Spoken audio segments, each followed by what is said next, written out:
So my name's Joan Jordan. I'm in South Carolina, and I want to first say thank you to the ladies on the WhatsApp that prayed for me this morning. We were having a real estate crisis, and I think with your prayers, it's calmed down some. So praise Jesus. Thank you so much. So I might be reading a little bit and then kind of off the fly a little bit, but so here we go. So I grew up in a Christian family. I was the youngest of four siblings. I had two brothers, and there's two of us girls. I met my husband at our church college group, and growing up was a little bit good and bad. I had a pretty good childhood, but there was a couple of issues that were going on with my siblings, and um, y'all probably know that your siblings are like your first peer group. So, and there was a lot of us. So, one of my brothers, um, he was a little harsh with me, and a lot of times, and I'll probably cry, excuse me, um, call me names and would hit on me a little bit. I mean, I'm not talking abusive, but just inappropriately, not sexually, but just touching, slapping, and knocking me around. So, and we're in a good place now. I've totally forgiven him for all that. And it's not something I dwell on. And I didn't think it would affected me as much as it has when I'm writing this down to share. But some of the names they would call me would be big fat baby brat, stupid, just shut up. Um, they'd make fun of my eyes and my teeth. I had a really bad crooked teeth growing up, as an adolescent. Um, I had an older sister too who was just bossy, and we're best friends now, and it's a miracle what God does do in those situations. But a lot of times she would be just mean and nasty to me. And my oldest brother was like our parent figure because mom and dad worked during this time, and he was always cooking and cleaning for us. So he was like a daddy to me. So we've always had a sweet relationship. Um, so um, some of the things that physically my brother, I told you, would slap me or um, karate chop my neck, not in a fun kind of way. It would be, I have some issues with my neck, and I wonder if it was that. Um, and the worst thing was he would hold me underwater in our pool till I struggled to breathe. And these things sound so horrible when I'm saying them out loud, but somehow God has given me grace to deal with these things. And I don't probably see them as harshly as they sound when I come out. I don't know. Maybe that's God's healing power. Can't even understand it because when I say them out loud, it just sounds so horrible. And I would never do that to someone else. Um, so anyway, I guess you can imagine my confidence was really low growing up. And I was told, you know, that what I said, nothing seemed to be really important what I had to say. I was the youngest of all four of them, and I was bored a little bit later. Excuse me. Let me get the snot off. I was born a little bit later than my older siblings, so there's 6 years between me and my oldest sibling. So they were out having fun, and I felt very lonely, and my confidence was low.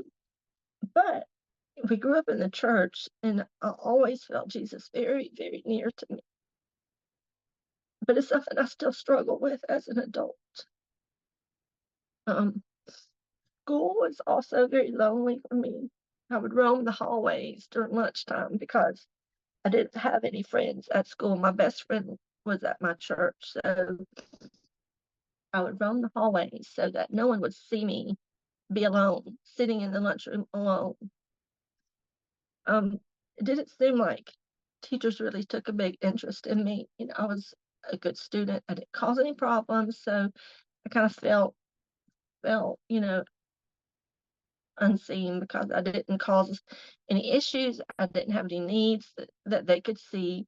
So, um, school was a lonely time also. Church was really my saving grace. I could go to church and feel loved, and my best friend was there, and we were really involved. My family, my parents taught Sunday school classes and stuff like that. And so Jesus was always so near.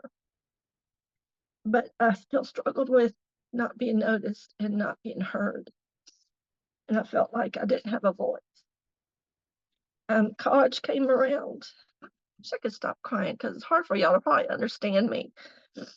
I'm a crybaby. College was a new beginning for me because it was a time that I could reinvent who I was. Would be going somewhere new, and no one had to know that I was this lonely kid. Um, so during that time, I was a part of our college group at my church, and that's where I met my husband. Um, it was a special time. Our college group was really on fire for the Lord, and we all kind of grew together, and we would talk about our faith and share and encourage one another, hang out together. And it was just a really special time. I think I had the most growth in my faith during that time. Um, we soon got married, and then the kids came after that, and we decided to enroll our kids in private Christian school, and we did that for 5 years, and it was a blessing, a real blessing for our family. But we're in real estate, and so the real estate crisis hit in 2007, 2008, and we couldn't afford that anymore. So we pulled our kids out, and I homeschooled them, which I never thought I'd be a homeschool mom.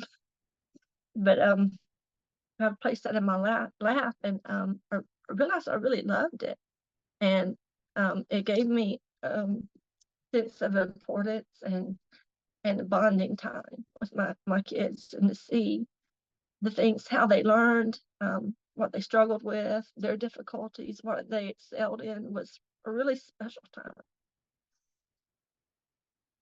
But I really didn't want it to be my life, that homeschooling for forever and ever. So I'd met a friend at one of the Christian schools, and we had started to pray that God would raise up a new Christian school in our area, that would be more affordable for families. Well, God kept pressing on our heart that we were the people that were going to do that. And I'm like, no way, God, no way. You've got to be kidding. We are broke. We don't know people. It seems like you need to know people. And so we started meeting with churches and meeting with the I'm Southern Baptist, so the Southern Baptist Convention president and all these things. Well, it was funny. Like, you think you can go to church and people want to help, but a lot of times we were having people pat us on the back and say, well, good luck, honey. Go do that. And it was kind of really shocking that these were Christian leaders and nobody really wanted to jump on board with us. And I do understand that they had their own agendas, but I just felt like it was a good agenda. I think it was like what Casey was saying earlier, what we pray for. Sometimes God's saying, that's not exactly what you think is not what I think should happen. But through that, we started a prayer group, and it came to fruition by God's miraculous work. We got this new Christian school started, and things were going well. But the lady, young woman that I started the school with, I realized was sort of one of those people that is kind of a narcissist abuser, and it became an ugly, ugly, dark time in my life, and stuff that she was slowly pushing me out of any leadership role in that. Not that I even had a leadership role. I mean, I didn't ask for one, but she did.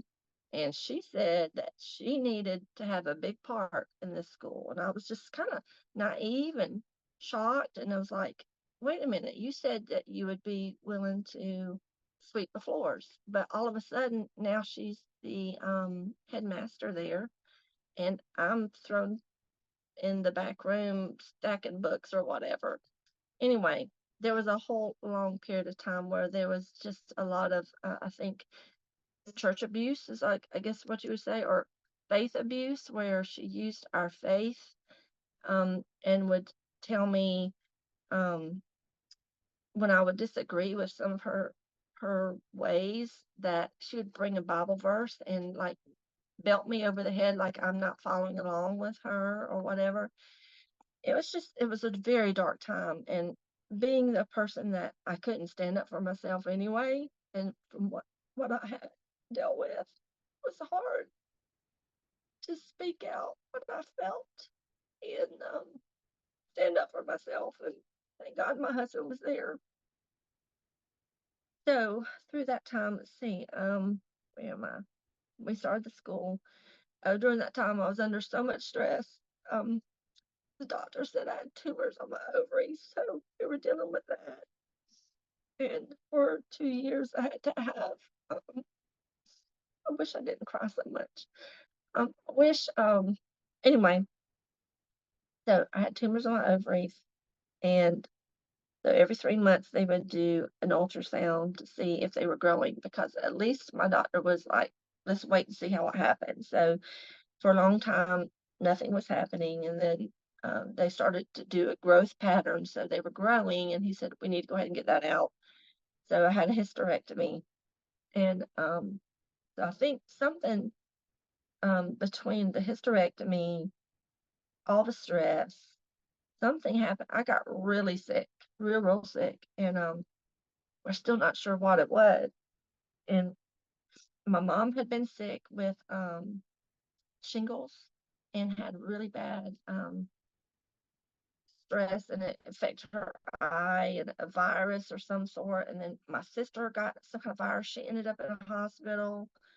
My sister-in-law, we all lived with like 5 miles of each other, got really sick, was hospitalized, and then I did. And I don't know if it was had to do with stress or what, but I ended up in the hospital. They couldn't find anything wrong, but I literally um, couldn't hardly eat. I couldn't read. Read was that was shocking to me because I couldn't pick up a book and read because the focus was so hard for my brain. It was like my brain was just overloaded, and I couldn't read at that time. And I remember being in my room because I was just so sick I couldn't do anything. I was in my bedroom and there was this app on my cell phone, and it's just a crossword puzzle, and that was one thing I was able to do. And the sweetest gift from the Lord was this little app because it was a crossword puzzle, and in the background it would play the hymn in the garden, if y'all know that one. Just the sweetest. It was just instrumental, and I would sit there and I would just feel God just wash over me. The sweetness of those words. And I was just so unsure of what was happening to me. And we still don't really have any answers what it was, but that rest, I think it was rest. I needed rest or something. It slowly just started to get well, and I started to research things about adrenal fatigue, and I kind of feel like that might have been what was going on. So I started taking some herbs and stuff, some natural healing things, and kind of came around and got well. Um, during that time, we were also in the process of foster care. I was doing foster care, and we got a few placements. The third placement we got was our daughter that we have now. She's 11, and so that's a little God story. When you get a call from foster care, you don't really know what you're getting.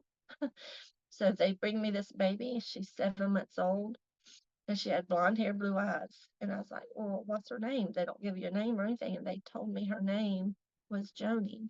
And that was my nickname all my life. So I felt like, wow, what a sweet blessing from the Lord. Foster care, then we ended up adopting her when she was 2, and didn't realize that she has a lot of issues. So there became a lot of things that we were seeing that were from her neglect, and so she has anger fits, and she has problem with stealing, lying, and she can be violent, but not violent at people. It's like hit things or throw things and those kind of things. So that's one thing we're dealing with right now. Um, and my mom passed away when my daughter was adopted at 2.